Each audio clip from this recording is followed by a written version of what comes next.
प्राणहार आत्मसम्बन्धी सुंदर साथ जी,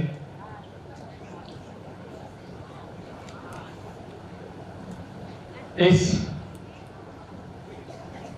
त्रिदिवसीय ब्रह्मज्ञान शिविर में आज दूसरा दिन है और प्रातःकालीन मंच प्रारंभ हो रहा है। जब मैं चर्चा के लिए मंच तक आ रहा था तो मेरे मन में जो वाणी गायन की जा रही थी उसी की चौपाई गूंज रही थी कि वारी रे वारी मेरे प्यारे वारी रे वारी, टूक टूक कर डारूं यातन ऊपर कुंज बिहारी। अपने तन को टुकड़े टुकड़े करके समर्पित कर देने की यहाँ पर आलंकारिक बात की गई थी। पर जब मैं उस चौपाई के भाव पर विचार कर रहा था तो मैंने सोचा कि क्या ये इतना सरल है। तन के टुकड़े करने का तात्पर्य ये नहीं है कि हम अपने अलग अलग अंगों को काटना शुरू करें। यहाँ हमें इतना कठिन मार्ग नहीं बताया है। वैसे तो बहुत सारे ऐसे लोग भी हुए हैं इस संसार में जिन्होंने अपने राष्ट्र के लिए, धर्म की रक्षा के लिए या जिस राजा के यहाँ पर वो कार्य कर रहे थे, नौकरी कर रहे थे, ऐसे राजा की रक्षा के लिए, अपने वचन की रक्षा के लिए अपने अंग के टुकड़े टुकड़े किए। हमारा इतिहास, हमारा गौरवशाली इतिहास ऐसे अनेक उदाहरणों से भरा पड़ा है। एक प्रसंग आता है पृथ्वीराज चौहान का।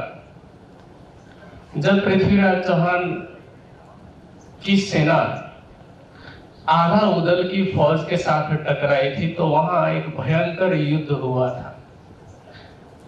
तो इतिहासकार ऐसा लिखते हैं कि उस युद्ध में पृथ्वीराज चौहान भी घायल हो गए थे। अब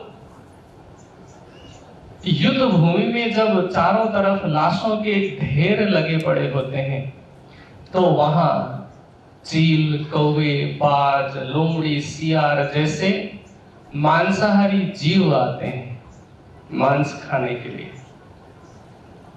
तो वहां पृथ्वीराज चौहान के ही एक मित्र हैं, वो स्वयं भी घायल हैं पर बेहोश नहीं हैं। उन्होंने देखा कि ये जानवर सम्राट को खाने आ रहे हैं। उन्होंने क्या किया जानते हैं? उन्होंने सोचा कि इनकी रक्षा करना मेरा पहला कर्तव्य है, मेरा पहला उत्तरदायित्व है।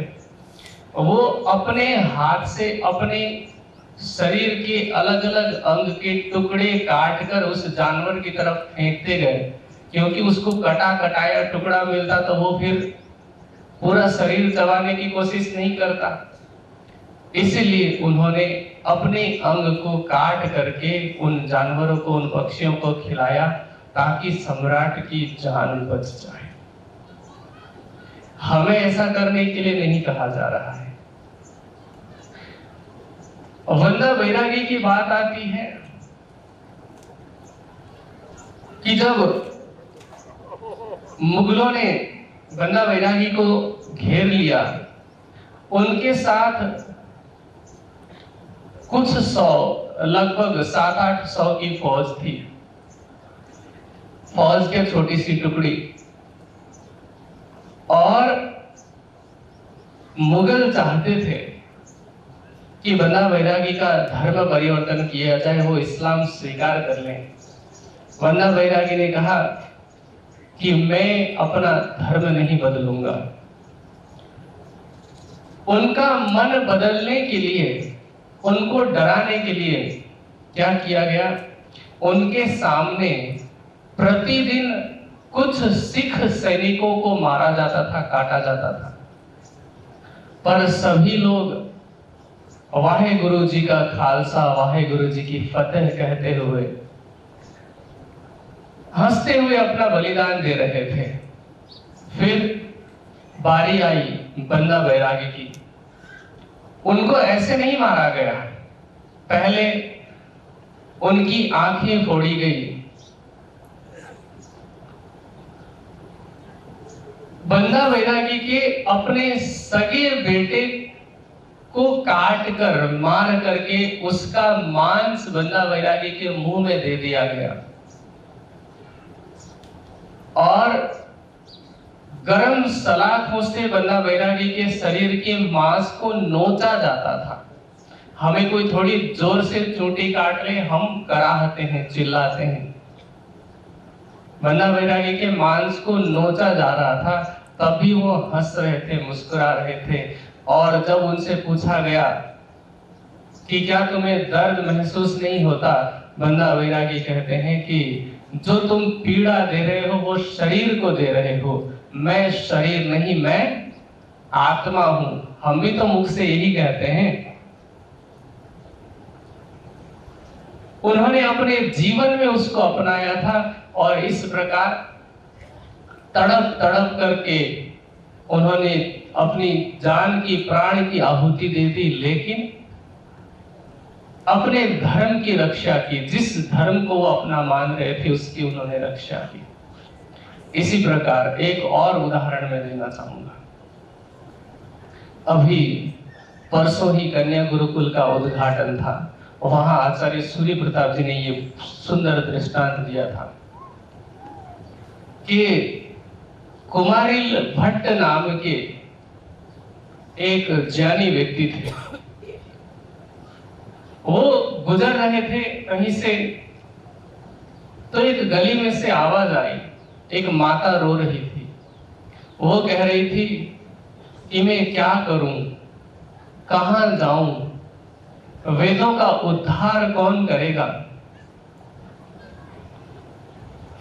कुमारिल भट्ट कहते हैं कि माता, जब तक इस धरा पर, जब तक इस धरती पर कुमारिल भट्ट जीवित है, तब तक वेदों का लोप कोई नहीं कर सकता। मैं वेदों का उद्धार करूंगा, मैं वेदों का प्रचार प्रसार करूंगा।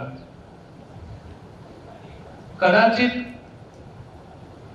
कुमारिल भट्ट उस माता को शायद जानते भी नहीं थे, लेकिन उस माता की करुण पुकार, वेदों के प्रति लगाव वाली पुकार जब सुनी, उन्होंने वचन दिया, जैसे हमने राज्य को दिया था कि हम आपको नहीं भूलेंगे।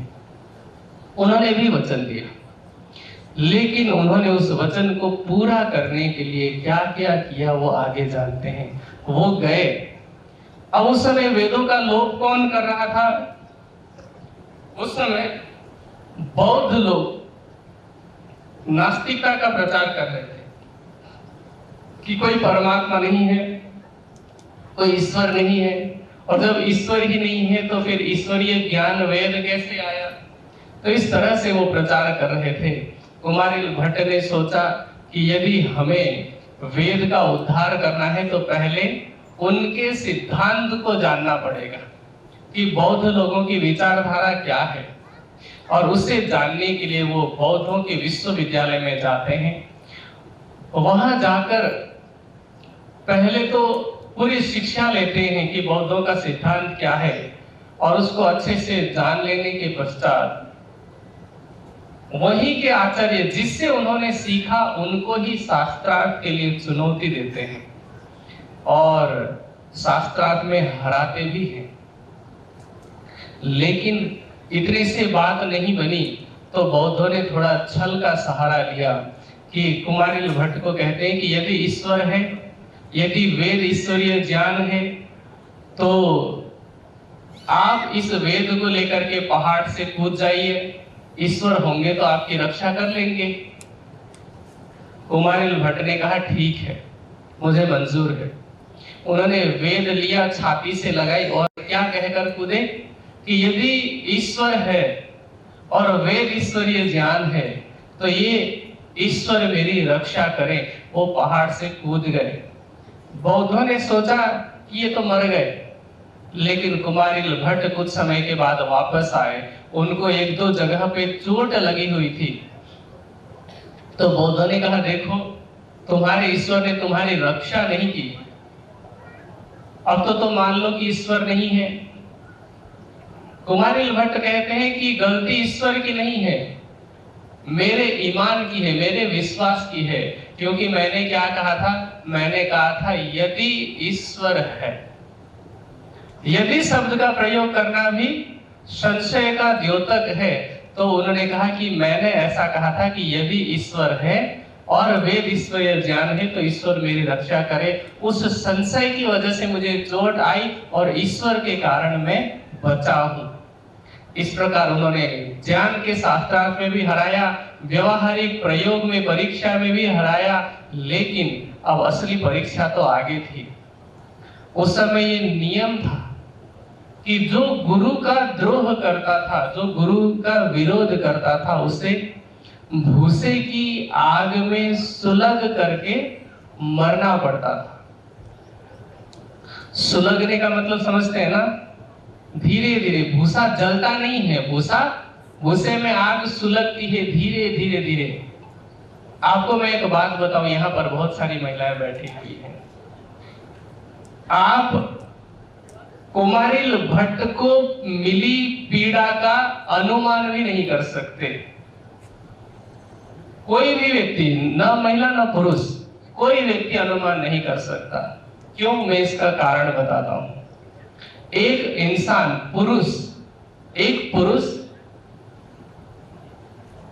10 या 12 हड्डियों के टूटने के दर्द को सहन कर सकता है। ऐसे नहीं, सहन करने का तात्पर्य ये नहीं कि चलो 10-12 हड्डी तोड़ दो, ऐसा नहीं। उतना दर्द सहन करके वो जिंदा रह सकता है। उससे ज्यादा दर्द वो नहीं सहन कर सकता, उतना दर्द वो झेल ही नहीं पाएगा, मर जाएगा। माता उससे बहुत अधिक दर्द महसूस कर सकती है, जितनी माता यहाँ पर बैठी हैं। इस मामले में माताएं सहनशील हैं कि जब माता संतान को जन्म दे रही होती है, उस समय उनको 32 हड्डियों के एक साथ टूटने में जितना दर्द होता है, ऐसा दर्द सहन करना पड़ता है। पर ये जो पीड़ा है ना, ये भी सबसे अधिक नहीं है।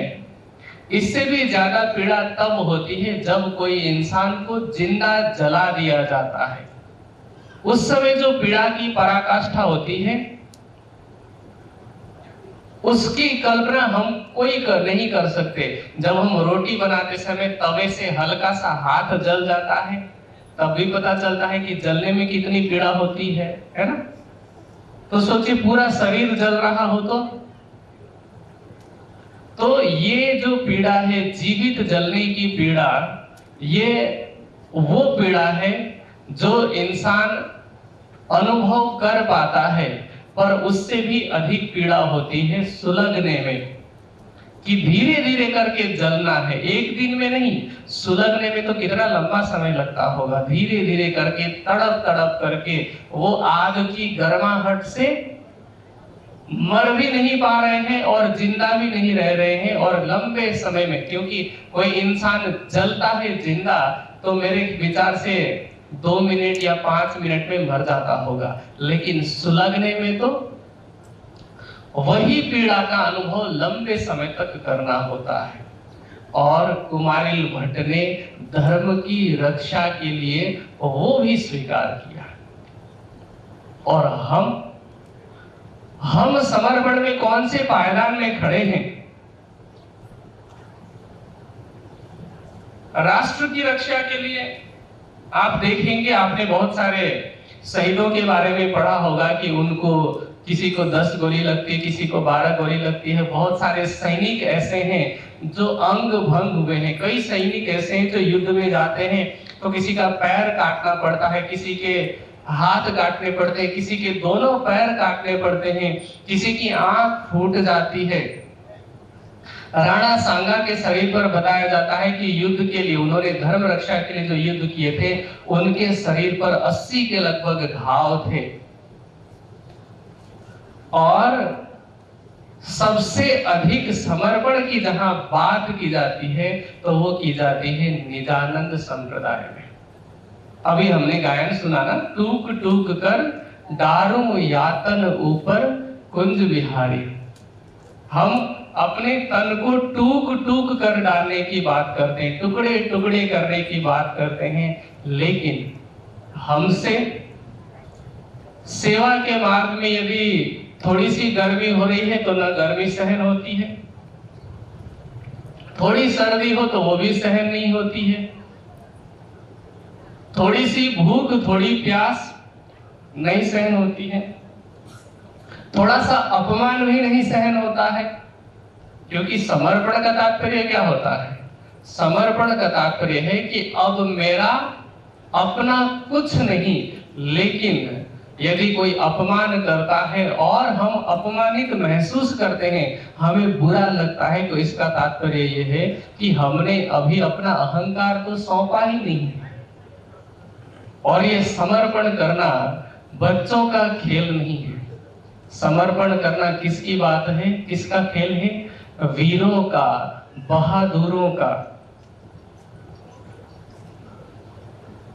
जो कायर है, जो डरपोक है, वो समर्पण नहीं कर सकता, वो धर्म अध्यात्म के मार्ग पर नहीं चल सकता। इसलिए महामती जी चिरंतन की वाणी के माध्यम से कह रही हैं कि आग परो तिन कायरो जो धाम की राह न लेत, सरफा करे जो सिर का और सकुचे दिल देत। यहां हम जितने बैठे हैं, किसी एक की या दो की बात नहीं हो रही है, हम सब में कायरता भरी हुई है। किसी में हो सकता है कि दूसरे के मुकाबले थोड़ी कम हो, लेकिन अभी तक हमें वो वीरत्व का गुण नहीं आया है। आज जब हम समर्पण की बात करते हैं, जब हम वाणी के प्रचार की बात करते हैं, जब हम वाणी को पूरी दुनिया में फैलाने की बात करते हैं, तो सबसे पहले हम अपने शरीर के बारे में सोचते हैं, अपने परिवार के बारे में सोचते हैं, अपने लौकिक भविष्य के बारे में सोचते हैं कि हमारा क्या होगा। चलो मंच पर बैठ करके चर्चा की बड़ी बड़ी बातें तो सुन ली, चौपाई भी पढ़ ली, पर ये चौपाई तो केवल सुनने के लिए है, व्यवहार में उतारने के लिए नहीं है। हमारा व्यवहार और हमारी बातें दोनों चुंबक के दो ध्रुव की तरह हैं, आपस में कभी भी नहीं मिलते। हम बात करते हैं कि तन मन धन न्योछावर कीन्हो, लेकिन न हमारा तन राज्य पर अर्पित होता है, न मन अर्पित होता है, न धन अर्पित होता है। कोई कोई ऐसे विरले सुंदर साथ हैं जो थोड़ा सा धन अर्पित करते हैं और सोचते हैं कि इतने में हमारा कर्तव्य पूरा हो गया। कोई ऐसे सुंदर साथ हैं जो थोड़ा सा शरीर से सेवा करते हैं और सोचते हैं कि हमारा काम समाप्त हो गया, हम ही अकेले थोड़ी करेंगे, हमारी अकेले की जिम्मेदारी थोड़ी है। 12,000 ब्रह्मात्माएं आई हैं, इतना हम कर रहे हैं, बाकी दूसरे करेंगे। क्या ये समर्पण है?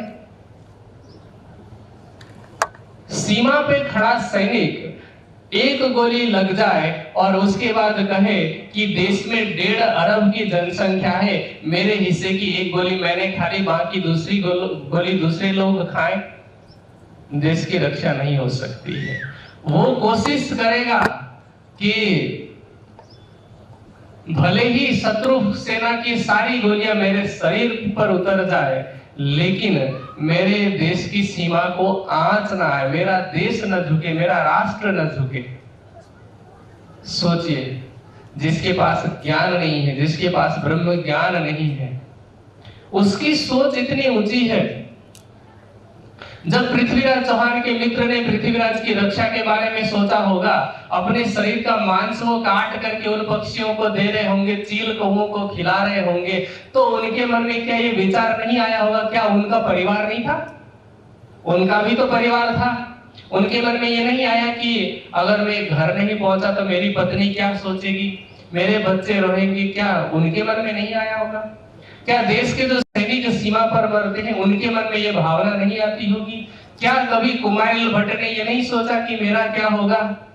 मैं बिना कुछ परिणाम की चिंता किए जा रहा हूँ विश्वविद्यालय, कब मैं लौटूंगा, कब मैं अपने परिवार वालों से मिलूंगा, यदि मैं सच में मर गया पहाड़ से कूदते समय तो क्या होगा? ऐसे कोई प्रश्न, ऐसी कोई शंका उनके मन में नहीं आई होगी? आप मन ही मन कह रहे होंगे आई होगी, मैं कहता हूं नहीं आई होगी। ऐसी शंका कायरों के मन में आते हैं। कायर व्यक्ति पहले परिणाम के बारे में सोचता है और फिर प्रयास ही नहीं करता। वो सोचता है कि ऐसा परिणाम निकले तो। और जो वीर व्यक्ति है, यहाँ वीर का तात्पर्य मैं ये नहीं कहता कि आप अभी हथियार उठाइए और किसी से लड़ने भिड़ने चले जाइए। वीरता का तात्पर्य है कि जिसमें सर्वस्व समर्पण करने की ललक हो। ऐसा वीर व्यक्ति जिसे अपने मूल स्वरूप की पहचान हो, जिसे अपने निज स्वरूप की पहचान हो, ऐसा व्यक्ति परमात्मा के चरणों पर अपना सर्वस्व समर्पित करेगा और फिर कुछ विचार नहीं करेगा। वो सोचेगा कि मेरा अब कुछ है ही नहीं, राज जी ने जैसा कहा है मुझे वैसा करना है। वाणी को जन जन तक पहुंचाने में जो जो कुछ करना पड़े वो मैं करूंगा। राज जी को पाने के लिए जो कुछ करना पड़े वो मैं करूंगा। राज्य का प्रेम पाने के लिए जितना समर्पण करना पड़े, जो कुछ देना पड़े वो मैं करूंगा। ऐसी वीरता की भावना होती है। लेकिन ये भाव बहुत महंगा है, ये शौक बहुत महंगा है। समर्पण का जो शौक है वो बहुत महंगा है।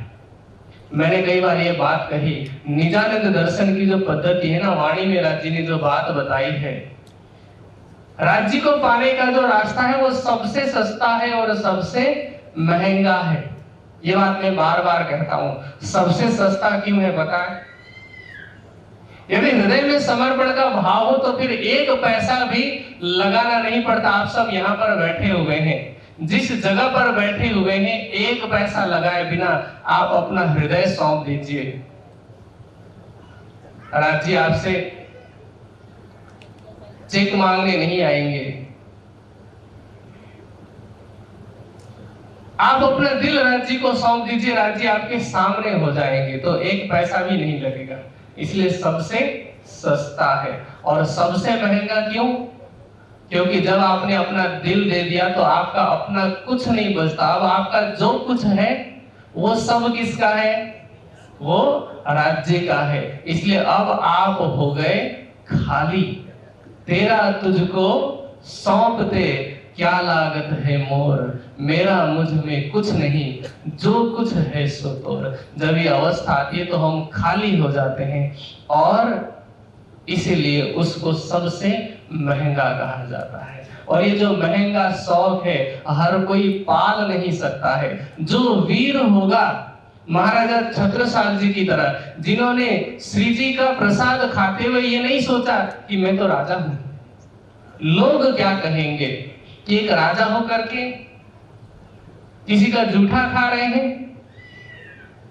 छत्रसाल जी ने जब कंधे पे पालकी उठाई तो ये नहीं सोचा कि मैं राजा हूं, मेरे एक आदेश पर 4 नहीं 4000 लोग तैयार हो सकते उस पालकी को उठाने के लिए। दर्जनों कहार उनके आमने सामने घूम रहे होंगे, लेकिन उनके मन में कभी ये नहीं आया कि मेरे राजा के पद की गरिमा नहीं रहेगी, मेरा सम्मान लोग कैसे करेंगे। नहीं, उन्होंने अपनी पाग निकाल करके दे दी। वही पाग जिसको हाथ लगाने पर किसी की आफत आ सकती है, वही उन्होंने श्री जी के चरणों में सौंप दिया और कहा, यही टीका यही पावड़ो यही न्योछावर आए। ये वीरता है। चिंतामणि जी के अंदर वो वीरता है जो कह पाते हैं कि मारो काले कुत्ते को लाठी सिर ऊपर, सेवको आगे तब गया मैं खाली कछु ना खबर। ये वीरता है।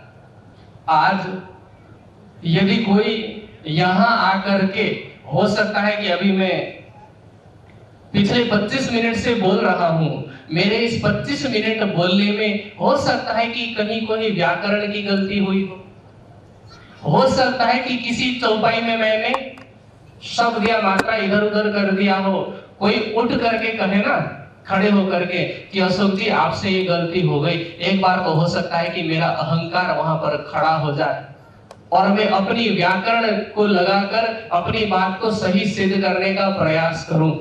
लेकिन वीरता तो तब होगी जब एक बार में मैं मान लूं कि हाँ क्षमा कीजिए, मुझसे ये गलती हुई। चिंतामणि जी ने अपने 1000 शिष्यों के सामने, और श्री जी के साथ और सुंदर साथ भी थे, चिंतामणि जी पहले से ही स्थापित हैं, इतने ऊंचे पद पर हैं। जहां तक मैं समझता हूं लौकिक दृष्टि से देखा जाए तो मिहिरराज जी के तन का सम्मान करने वाले इतने लोग नहीं होंगे उस समय ठट्ठा नगर में, जितना चिंतामणि जी को जानने वाले और मानने वाले लोग थे। लेकिन उन्होंने वीरता दिखाई और कहा कि मैं खाली कछुना खबर में कुछ नहीं हूं। ऐसी ही वीरता ललिता सखी में है, जिनकी वाणी को अभी थोड़ी देर पहले हमने सुना। उनके पास धन का अभाव नहीं है। हाँ, शारीरिक दृष्टि से देखा जाए तो कहा जाता है कि वो थोड़ी सी काली थी, थोड़ी सी देखने में सांवली थी और कुबड़ी थी, पर उनके परिवार के पास धन इतना था कि उन्हें ऐसा कोई अभाव नहीं था। लेकिन जैसे ही उन्हें श्री जी के स्वरूप की पहचान हुई, आप मैं आपको एक बात बताऊं, आप में से जितने भी लोग बैठे होंगे यहाँ पर, वैसे तो सबकी अपनी अपनी सुंदरता है, पर हम में से कोई भी व्यक्ति यदि थोड़ा सा काला भी होगा, मैं ये नहीं कहता कि काला व्यक्ति बुरा होता है, काला व्यक्ति कुरूप होता है, पर समाज में ऐसा माना जाता है ना। तो जब कोई व्यक्ति हमें काला कहेगा तो हमारा अहंकार कहीं ना कहीं, हमारे अहंकार को ठेस पहुंचेगी कि नहीं पहुंचेगी। कोई हमें काला कह करके बुलाता है, कोई हमें बॉडी शेमिंग करता है, तो हमारे अहंकार को ठेस पहुंचेगी और हम उसी ठेस पहुंचे हुए अहंकार को थोड़ा सा हंसते हुए टालेंगे और कहेंगे हम काले हैं तो क्या हुआ, दिल वाले हैं। और ये इसीलिए कहना पड़ता है क्योंकि कहीं ना कहीं अहंकार को थोड़ी सी ठेस पहुंची है।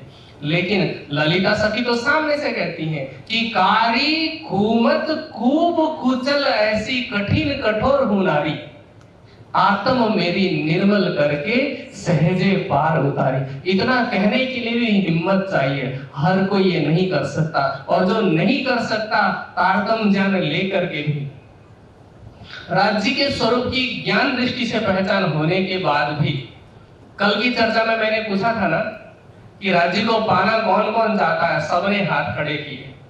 फिर दूसरा प्रश्न किया था कि उनको पाने के लिए जो प्रयास किया जाना चाहिए वो कौन कौन करना चाहता है, उसमें कुछ हाथ कम हो गए। फिर मैंने तीसरा प्रश्न ये भी पूछा था कि किस किस को पता है कि क्या क्या करना चाहिए, तब भी हाथ खड़े हुए थे। और चौथा और अंतिम प्रश्न ये पूछा था कि जिस जिस को पता है वो कर रहे हैं कि नहीं कर रहे हैं। 4 प्रश्न में सारी बातें आ गई थी। आज हम वहीं पर पहुंचे हैं। क्या ललिता सखी को जो बात पता थी वो हमें पता नहीं है? उनसे ज्यादा पहचान है। अगर तुलना की जाए, ललिता सखी के पास वाणी नहीं थी, श्री जी के मुख से चर्चा सुनी, श्री जी के द्वारा एक चमत्कारी लीला वहां पर देखी, आड़ी का लीला, और केवल आड़ी का लीला की वजह से वो समर्पित नहीं हुई, पहचान की वजह से समर्पित हुई। वरना आड़ी का लीला तो हम सबके साथ हो रहा है, सबके साथ। ऐसा कोई नहीं होगा जिसके साथ आड़ी का लीला नहीं हो रही है। हम जो सांस ले रहे हैं ना, वो भी चमत्कार है। हमारी जो धड़कन धड़क रही है, आपका कंट्रोल है इस पर? अपने आप चल रही है। अपने आप कैसे चल रही है? यहाँ पर मान लीजिए सिंहासन के पास में, बिल्कुल पास में नारियल रखा हुआ है, वो नारियल इधर उधर उछलने लग गए तो आप क्या कहेंगे? चमत्कार कहेंगे ना। अपने आप होने लग जाए तो आपके हृदय की गति अपने आप ही संकुचित और आकुचित हो रही है, और वो भी निश्चित मात्रा में। कोरोना का समय था, लाखों लोग उससे परेशान थे, बहुत सारे लोग मर गए। आप सभी यहाँ पर जीवित हैं, कई लोगों को हुआ और उसके बाद भी जीवित हैं। चमत्कार है कि नहीं है? हमारे दैनिक जीवन में चमत्कार होता ही रहता है, सबके साथ होता है, हम विचार नहीं कर पाते। मैं आपको आपके जीवन में होने वाले हजारों चमत्कार की लिस्ट दे सकता हूं, पर चमत्कार से प्रभावित नहीं हुआ जा सकता है। चमत्कार करके प्रभावित हो रहे हैं तो ये तो फिर व्यापार हुआ। ललिता सखी पहचान की वजह से समर्पित हुई हैं, और वही पहचान तो राज जी ने हमें भी दी है। हमारे पास तो 18,758 चौपाई है। ललिता सखी को श्री जी ने आकर के नहीं कहा कि आग परो तीन कायरो, यहाँ पर वाणी प्रत्यक्ष कह रही है, अभी मैंने चौपाई ही वही निकाली है। हम सबको कहा जा रहा है कि आग परो तीन कायरो, जो धाम की राह न लेत, सरफा करे जो सिर का, और सकुचे जीव देत। जीव को देने में संकोच और सिर को देने में कंजूसी, ये कायर के लक्षण हैं, और हम वही करते हैं।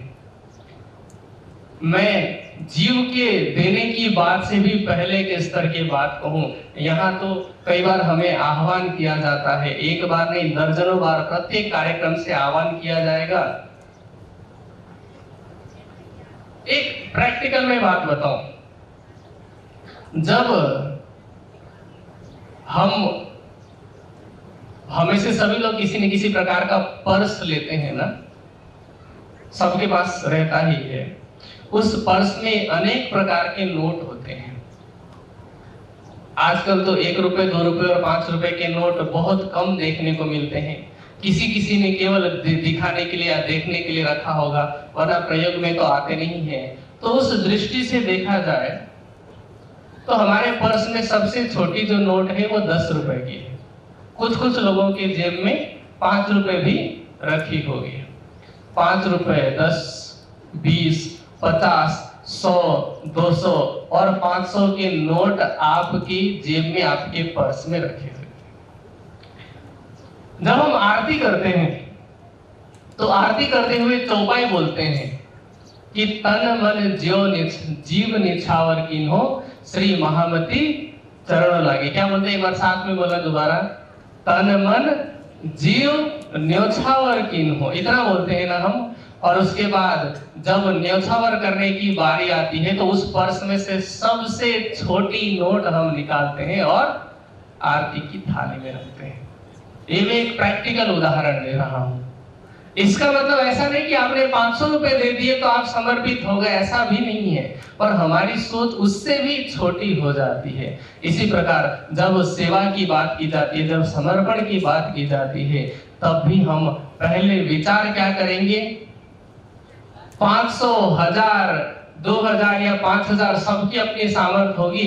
उस हिसाब से जब भी हम कुछ देने के बारे में सोचेंगे तो हम विचार करेंगे कि हमारी सैलरी इतनी है, हमारे 1 महीने का खर्चा इतना है, अगर मैं 500 के जगह पर 1000 रुपए दूंगा तो हमारे महीने का बजट जो हिलेगा उसकी भरपाई कैसे होगी। इसलिए 1000 की जगह पर वापस 500 में आएंगे। तो हम क्या करते हैं, पहले अपने बारे में सोचते हैं, अपने परिवार के बारे में सोचते हैं, और उसके बाद फिर जो कोई रकम होगी अपने सामर्थ्य की वो हम सेवा में देते हैं।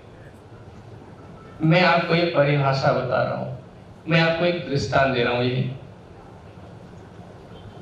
इसका तात्पर्य ये नहीं है कि आप ज्यादा धन दे देंगे, ज्यादा मात्रा में दे देंगे तो आप बड़े समर्पित कहलाएंगे, ऐसा नहीं है। बात यहाँ पर मात्रा की नहीं है। मात्रा की अगर बात होती, एक गरीब व्यक्ति है जो महीने में 10,000 कमाता है और उसमें से वो 500 रुपए सेवा में देता है। एक व्यक्ति है जो महीने में 1 लाख रुपए कमाता है और 1000 रुपए की सेवा देता है। अब आप बताएं कि वो 1000 रुपए की सेवा बड़ी है कि 500 रुपए की सेवा बड़ी है? 500 की बड़ी है ना। मात्रा की अगर बात होती तो 1000 रुपए की सेवा को बड़ी बात कही जाती, लेकिन बात है भावना की। तो यहाँ हम सबकी भावना कैसी है, इस बात पर निर्भर करता है कि हम कितने समर्पित हैं।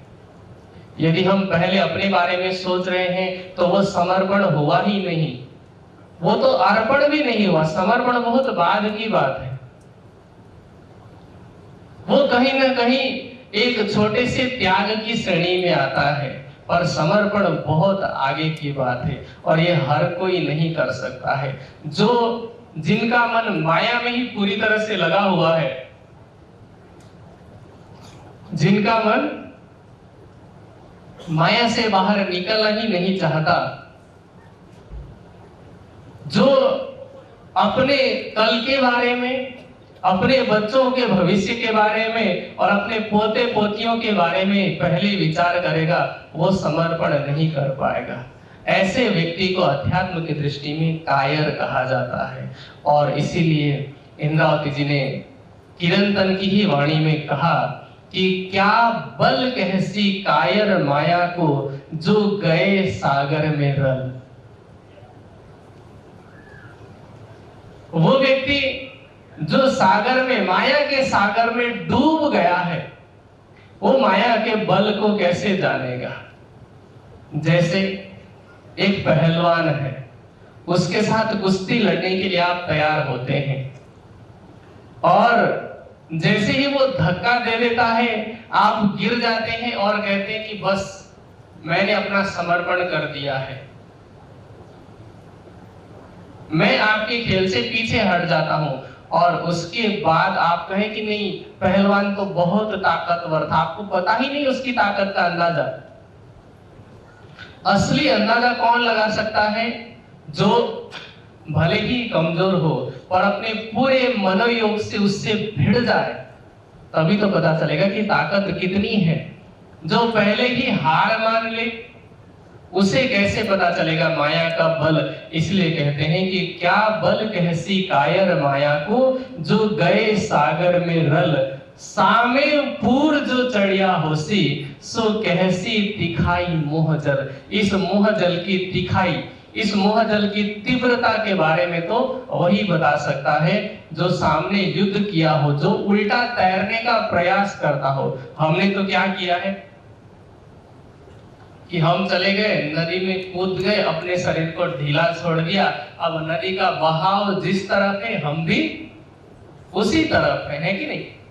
हम तो नदी के बहाव की तरफ है ना, और बहाव की तरफ जाएंगे तो इस माया के भवसागर में डूबेंगे ही।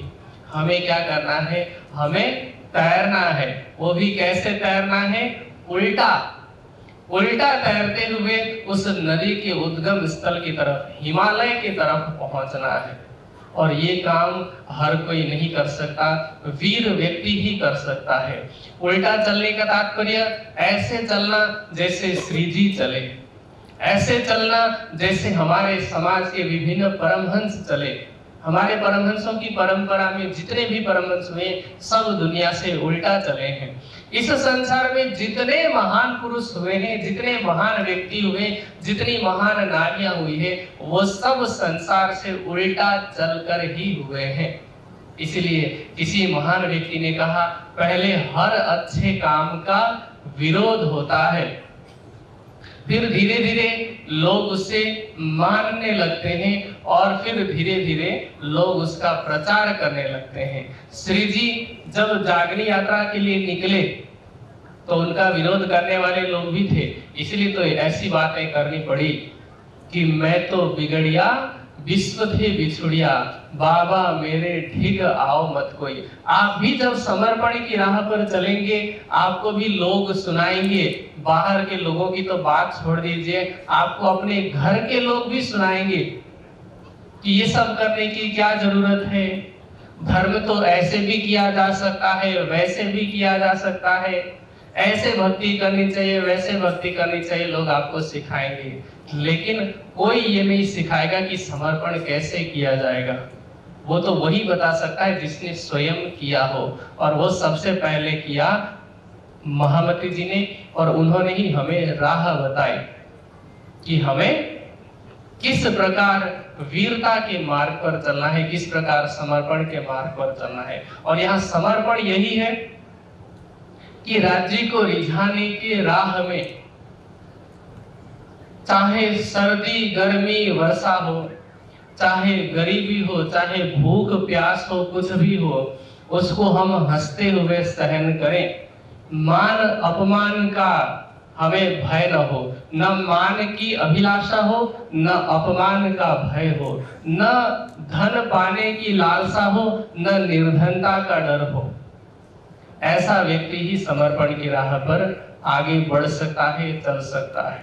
अब ये हमें तय करना है कि हमें पहले की तरह जैसे चल रहे थे, दुनिया जैसे चल रही है वैसे ही हमें भी चलना है, या दुनिया की रीति से उल्टा चलते हुए दुनिया की दृष्टि में पतित कहलाना है। कहते हैं ना महामती जी की, उल्टा एक चलत हो या मैं छोड़ी दुनिया की राह, तोड़ मर्यादा बिगड़िया में विश्व थे, मैं तो पतितन को पातशाह। हमें ऐसी वीरता दिखानी है, हमें ऐसा समर्पण करना है, या फिर हम जैसे चल रहे थे वैसे ही चलना है। तीसरे दिन भंडारा करके टेंट वेंट सब हटा दिया जाएगा, हम अपने अपने घर चले जाएंगे। कभी मौका मिला यूट्यूब में चर्चा सुन लेंगे, कभी मौका मिला किसी कार्यक्रम में, ऐसे ही फिर से मिलेंगे अगले कार्यक्रम में और फिर से बैठ करके समर्पण की चर्चा सुन रहे होंगे। क्या हमें वैसा बनना है, या फिर वास्तव में राज्य की राह में अपना तन मन धन न्योछावर करना है, राज्य को पाने की राह में आगे बढ़ना है? वो सब हमें तय करना है, वो सब हमें आज ही निर्णय करना है और उसी आधार पर चलना है। बस इतना ही कहते हुए मैं अपनी वाणी को विराम देता हूँ। समय पूरा होता है, चौपाई दो रही। आग परो तिन कायरो, जो धाम की राह न लेत, सरफा करे जो सिर का, और सकुचे जीव देत, और सकुचे जीव देत। बोलो श्री प्राणनाथ प्यारे, बोलो श्री सद्गुरु